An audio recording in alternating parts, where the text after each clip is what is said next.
সত্যি ভাই, আজকে বাংলাদেশের মানুষকে হাসতে দেখলাম, একদম মন ভরে হাসতে দেখলাম আমি আজকে বাংলাদেশের মানুষকে। আমি এর আগে কখনো দেখি না, সবসময় কান্না করতে দেখছি। এ সেই ফুটবল খেলা, সেই ক্রিকেট খেলা, সেই দেশের এই বিভিন্ন বিভিন্ন এই অবস্থা, বিভিন্ন বিভিন্ন সময়ের অবস্থা, সব সময় কান্না করতে দেখছি, স্যাড ফোর্স দেখছি। কিন্তু আজকে প্রত্যেকজনের মোবাইলে আলহামদুলিল্লাহ আলহামদুলিল্লাহ আলহামদুলিল্লাহ, প্রত্যেকজনের পোস্টে আলহামদুলিল্লাহ, এক একজন কয়েক শতবার করে পোস্ট করছে, এক একজন কয়েক শতবার করে পোস্ট করছে আজকে। মানে সবাই আলহামদুলিল্লাহ আলহামদুলিল্লাহ বলে পোস্ট করে। মানে বিশ্বাস করে নিজের থেকেও খুব ভালো লাগতেছে আজকে।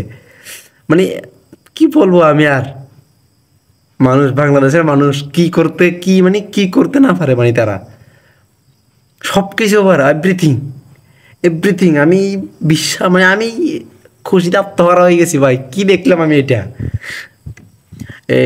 গত তো দীর্ঘ 1 মাস ধরে, 1 মাস আজকে 5 দিন, 1 মাস 5 দিন, মোট 35-36 দিন ধরে এগুলো চলতেছে। 35-36 দিন ধরে এগুলো চলতেছে।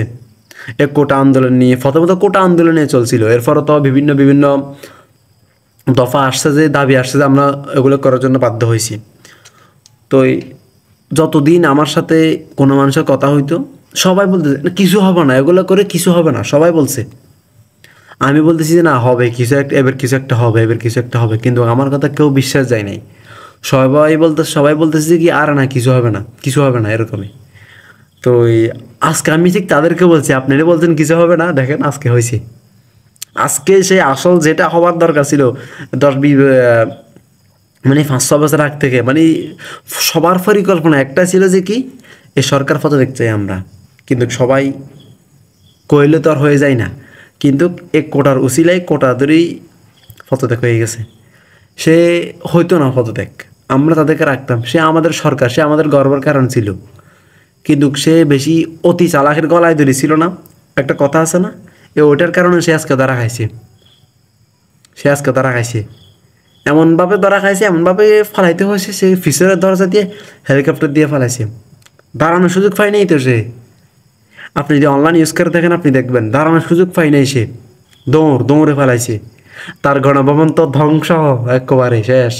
হাঁস, মুরগি, ছাগল, খরগোশ, ল্যাব, বেডিং, বই, খাতা, কলম যা আছে সব নিয়ে গেছে ভাই। সবাই একদম সব ভাঙচুর করে নিয়ে গেছে। আমি নেক্সট একটা ভিডিও নিয়ে আসবো ইনশাল্লাহ, ওইটাতে দেখাবো সব কিছু। মানে একেবারে তারা সব কিছু নিয়ে গেছে, এভরিথিং। ও বাজি কি একটা আফসোস থাকি গেল, আমিও এখনো উপস্থিত ছিলাম না। একটা আফসোস থেকে যাবে, আমি এখনো উপস্থিত ছিলাম না।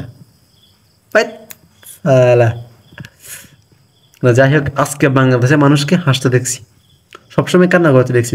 যেমন ক্রিকেট খেলা, আমাদেরকে অনেক কাঁদান কাঁদাইছে ক্রিকেট খেলা, অনেক কাঁদান কাঁদাইছে আমাদেরকে ক্রিকেট। কিন্তু দিন শেষে আমরা ক্রিকেট ভক্ত ছিলাম, ক্রিকেট ছাড়ি নাই। কিন্তু সে এখন বাংলাদেশ, ইনশাল্লাহ বিজয় আমাদের হবেই হবে, বিজয় আমাদের হবেই হবে। আল্লাহ হাফেজ।